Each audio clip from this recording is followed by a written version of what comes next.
All India radio के विदेश प्रसारण प्रभाग की हिंदी सेवा का ये है सोशल मीडिया कार्यक्रम। स्वीकार कीजिए नीलम मलकानिया का प्यार भरा नमस्कार। स्वागत आप सभी का।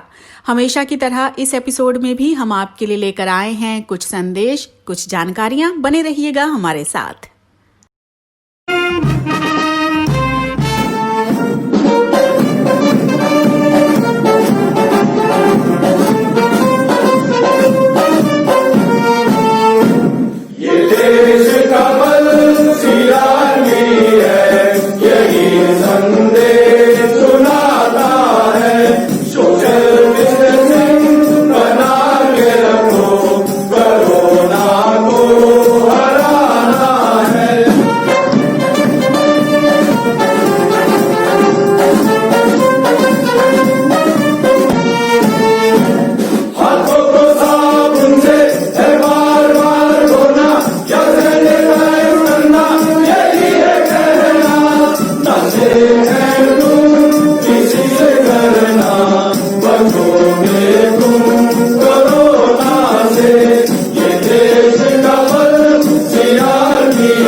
नैतिक मूल्य।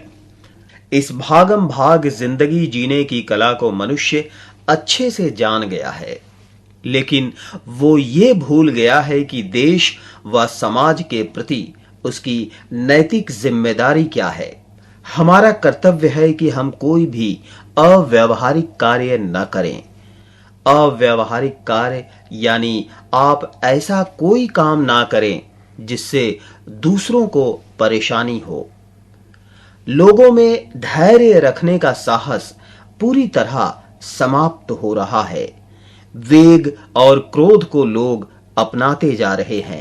गलती होने पर विनम्रता पूर्वक माफी मांगने की जरूरत पर विराम लगता दिख रहा है।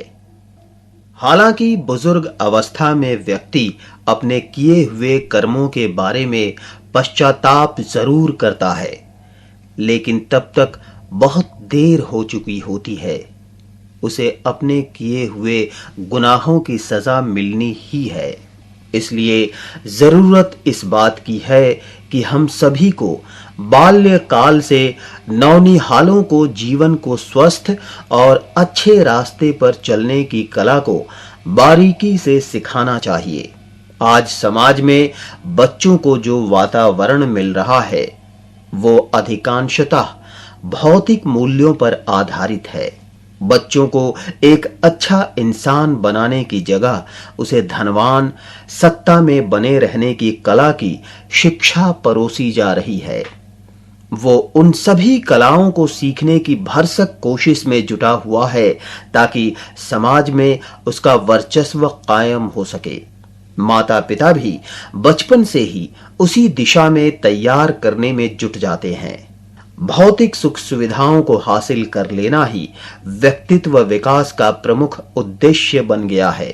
मेहनत, त्याग, समर्पण, सेवा भाव, आत्म संयम, कर्तव्य, इन गुणों से बना सादा जीवन उसका आदर्श नहीं रहा। आज आवश्यकता इस बात की है कि बच्चों को उनकी ऊर्जा और क्षमता के अनुसार सही प्रेरणा, सही मार्गदर्शन और सही सलाह देनी चाहिए। इसके साथ ही स्वच्छ और स्वस्थ जीवन जीने की कला को बेहतर तरीके से समझाना चाहिए। स्वस्थ पारिवारिक और सामाजिक वातावरण मिले, इसकी पूरी कोशिश की जानी चाहिए। शिक्षण संस्थाओं की भी जिम्मेदारी है कि वे इस दिशा में कार्य करें। यदि हम अभी से नहीं संभलें तो समाज एक दूसरे से कटता चला जाएगा। अव्यावहारिक कार्य करने वालों की संख्या बढ़ती ही जाएगी।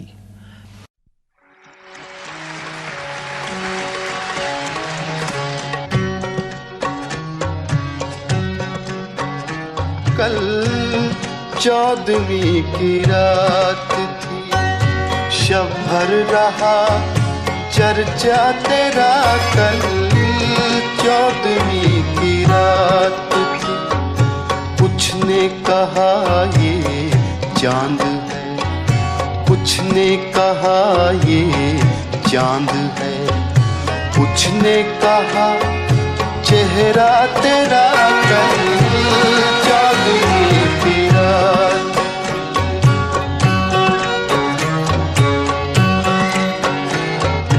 हम भी वहीं मौजूद थे,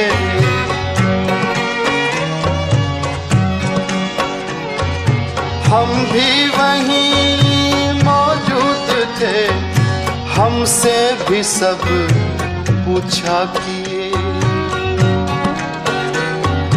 हम भी वहीं मौजूद थे, हमसे भी सब पूछा किए। हम हंस दिए, हम चुप रहे, हम हंस दिए, हम चुप रहे। मंजूर था पर्दा तेरा। कल 14वीं की रात थी, कल 14वीं की रात।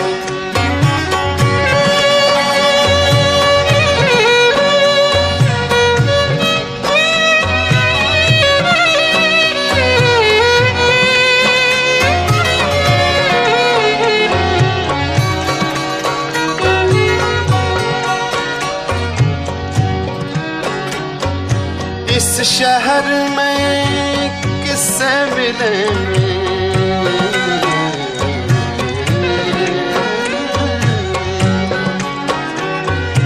इस शहर में किससे मिले, हमसे तो छूटी महफिलें।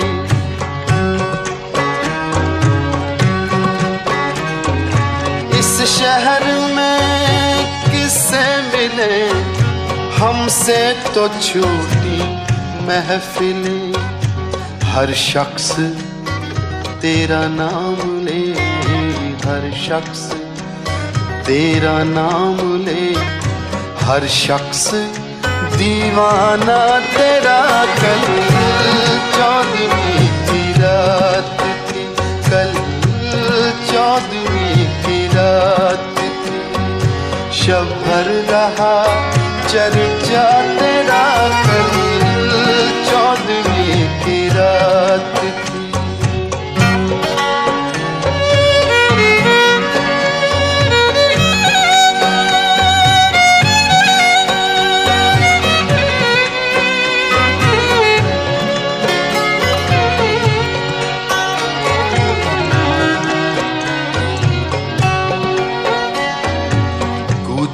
को तेरे छोड़कर, कूचे को तेरे छोड़कर जोगी ही बन जाए मगर, कूचे को तेरे छोड़कर, कूचे को तेरे छोड़कर जोगी ही बन जाए मगर, जंगल तेरे पर्वत तेरे, जंगल तेरे पर्वत तेरे, बस्ती तेरी सहरा तेरा, कल 14वीं की रात, कल 14वीं की रात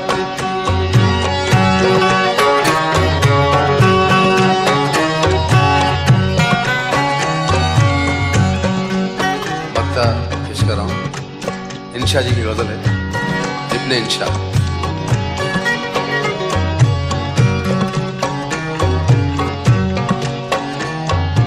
बेदर्द सुन्नी हो तो चल,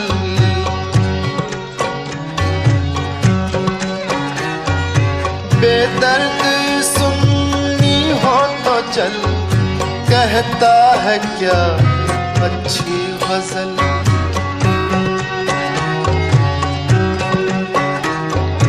बेदर्द सुन्नी हो तो चल, कहता है क्या अच्छी गजल, आशिक तेरा रुसवा तेरा, आशिक तेरा रुसवा तेरा, शायर तेरा इंशा तेरा, कल 14वीं की रात थी, कल 14वीं की रात।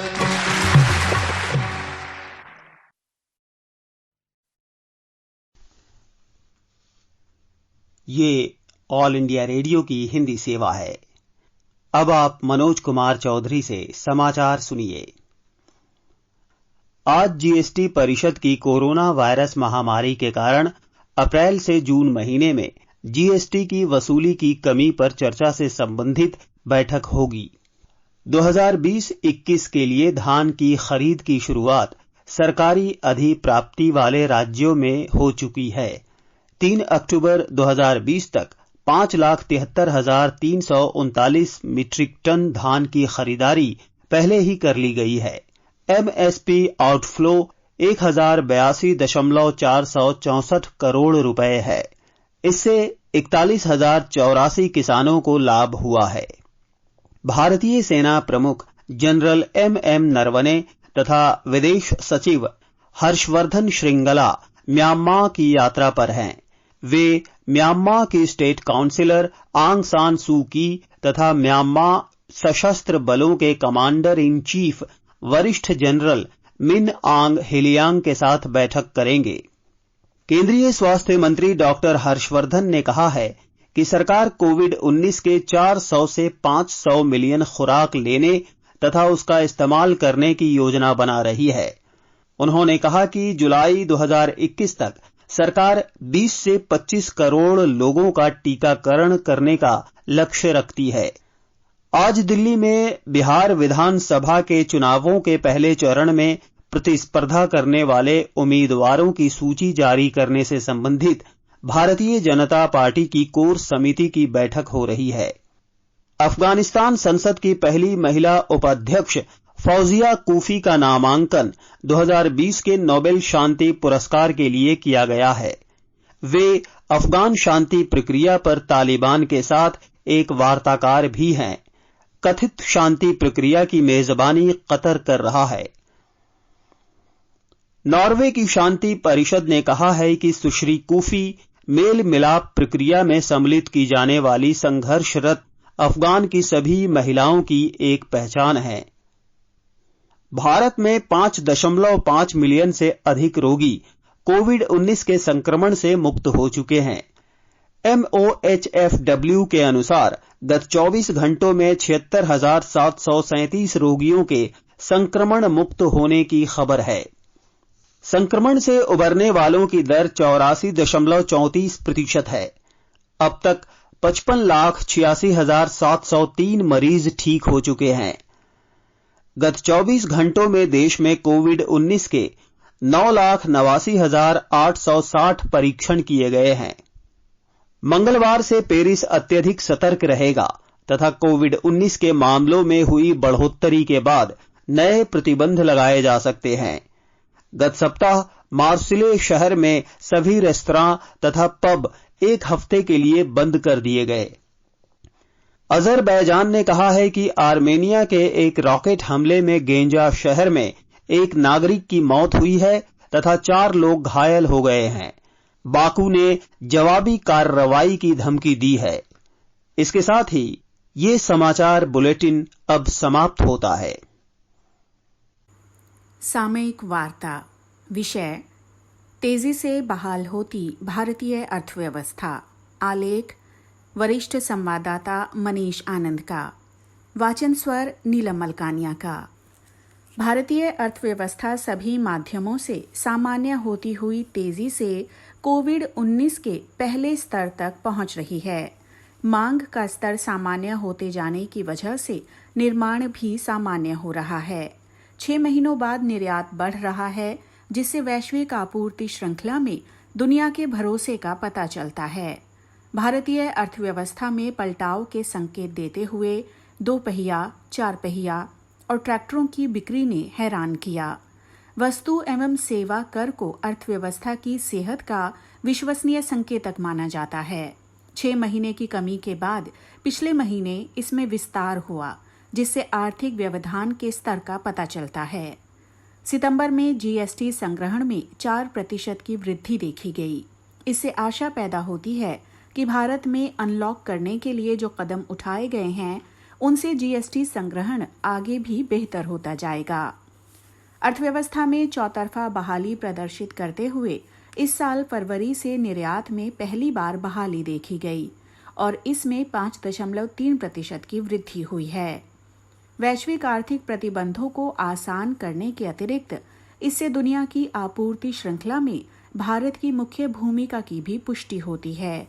हालिया महीनों में सरकार द्वारा भारतीय उद्योगों को काफी सहारा भी दिया गया है ताकि ये वैश्विक उम्मीदों पर खरे उतर सकें। अनुमान है कि मांग पूरी करने के लिए भारत में कारखानों में ज्यादा काम किया जाएगा। पिछले महीने निर्माण सूचकांक तेजी से बेहतर हुआ है। निक्केई विनिर्माण क्रय प्रबंधन सूचकांक में सितंबर के आंकड़े भारत की आर्थिक बहाली का आश्वासन देते हैं। अगस्त में कारखाना स्तर की गतिविधियां 52 थीं, जबकि सितंबर में ये 56.8 रहीं। 50 से ऊपर का सूचकांक ये दर्शाता है कि सरकार ने अर्थव्यवस्था को सहारा देने के लिए जो उत्प्रेरक पैकेज प्रदान किया था, वो सफल रहा है। आर्थिक बहाली में और विश्वास जगाते हुए रेलवे माल भाड़े ने सितंबर माह में 15% की वृद्धि दर्ज की है। भारत में रेल सेवा क्षेत्र में दर्ज की गई वृद्धि आर्थिक जगत की सेहत में सुधार को दर्शाती है।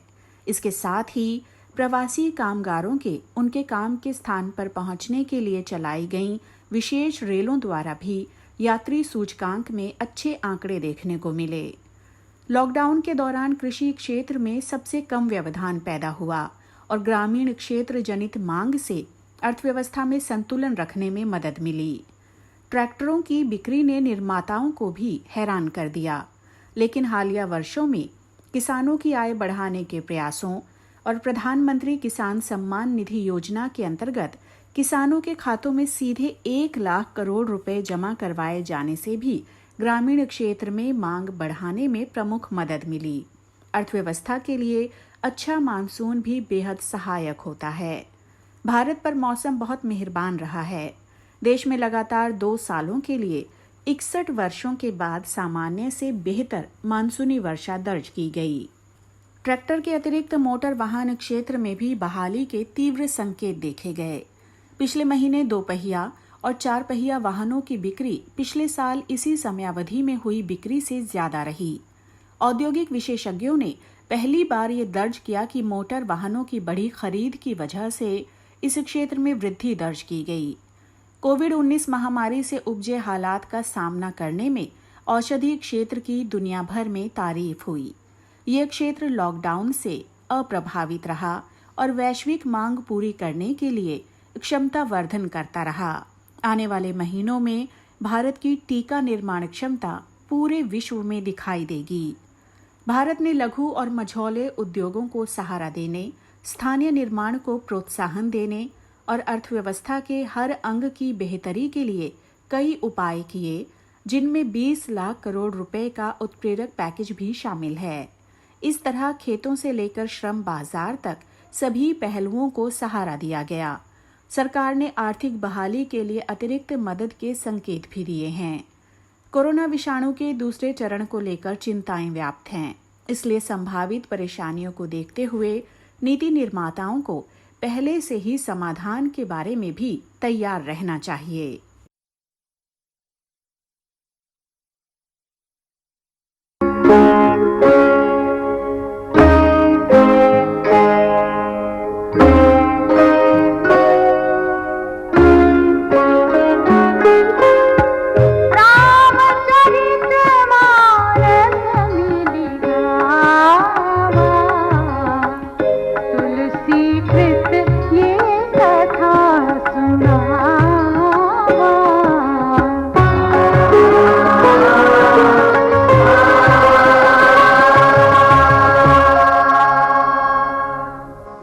श्री राम विवाह मंडप में विराजमान हैं।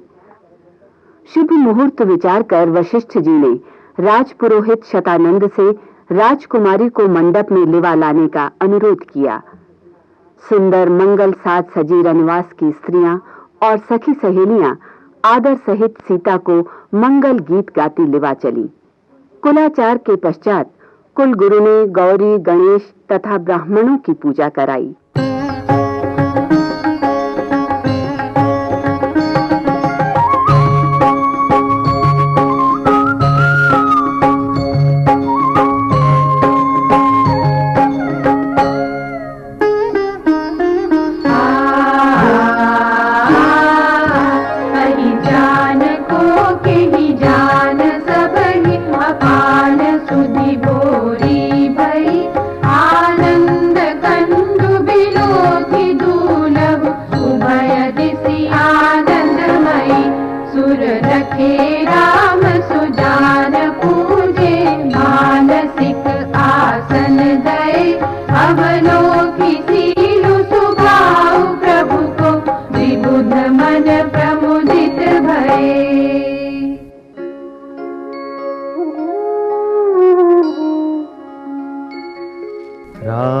रामचंद्र मुख चंद्र छवि, लोचन चारु चकोर, करत पान सादर सकल, प्रेम प्रमोदुन थोर।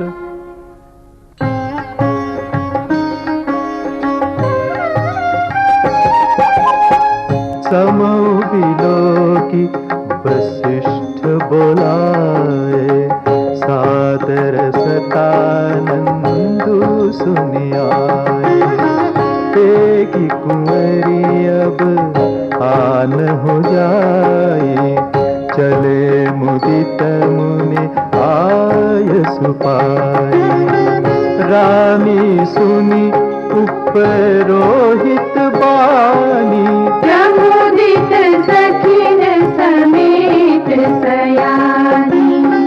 विप्र वधू कुल प्रीत बुलाई, हरि कुल रीति सुमंगल गाई।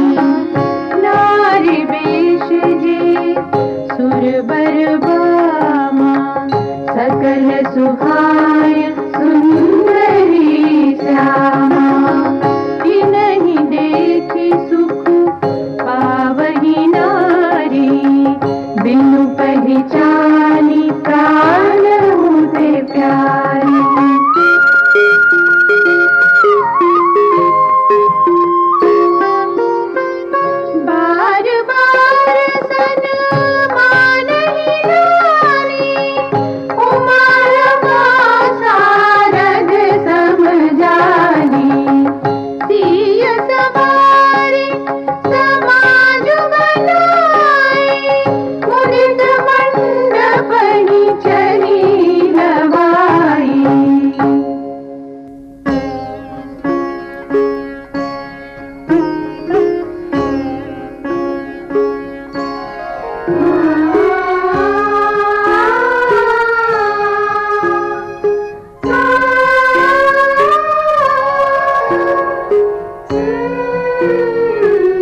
की सादर सजी सुमंगल भामिनी नव सप्त साजी सुंदरी सब मत कुंजल गामिनी कल गान सुनि मुनि ध्यान त्यागनी काम कोकिल लाजही मंदिर नूपुर कलित कंगन ताल गति भर बाजही ताल गति भर बाजही ताल गति भर बाजही ताल गति भर बाजही ताल गति भर बाजही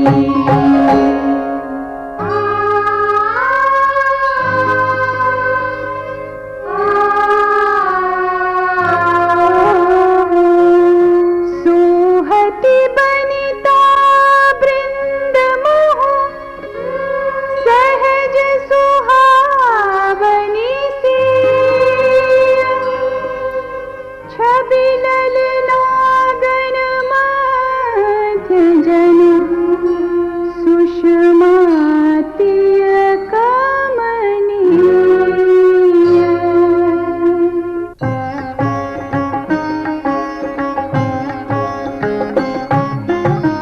सिय सुंदरता बरनी न जाए लघुमति बहुत मनोहरताई आवत दीखी बरातिन सीता रूप राशि सब भांति पुनीता सब ही मन किए प्रणामा देखि राम भय पूरन कामा हर्षे दशरथ सुतन समेता कहीं न जायुर आनंद जेता सुर प्रणाम करी बरी सही फूला मुनिय शीस धुनि मंगल मूला गान निशान कोलाहलु भारी प्रेम प्रमोद मगन नर नारी एहि विधि सिय मंडप ही आई प्रमुदित शांति पढ़ही मुनिराई तेहि अवसर कर विधि व्यवहारु दुहु कुल गुर सब कीन अचारू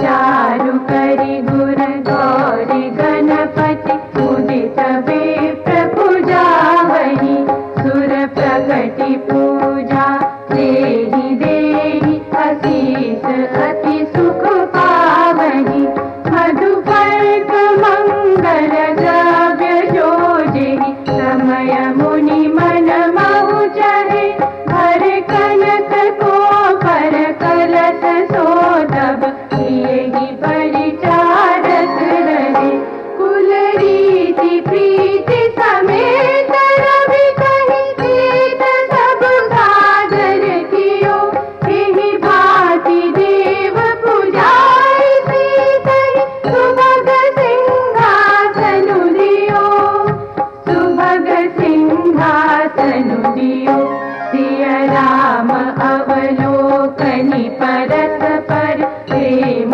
काहु न लगी परे मन बुद्धि बरबानी अगोचर प्रगट कवि कैसे करे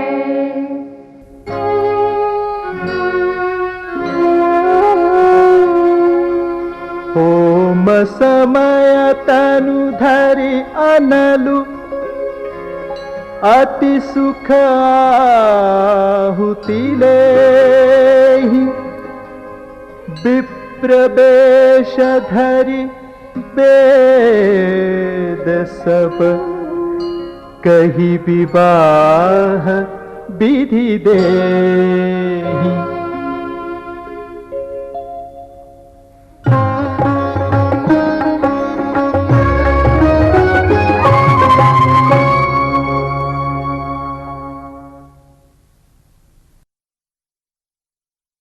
कार्यक्रम आपको कैसा लगा हमें जरूर बताइएगा esth.radiomail@gmail.com पर। अपना ध्यान रखिए, अपने परिवार का ध्यान रखिए। अगले अंक में हम फिर हाजिर होंगे। अब मुझे यानी नीलम मलकानिया को दीजिए इजाजत। नमस्कार।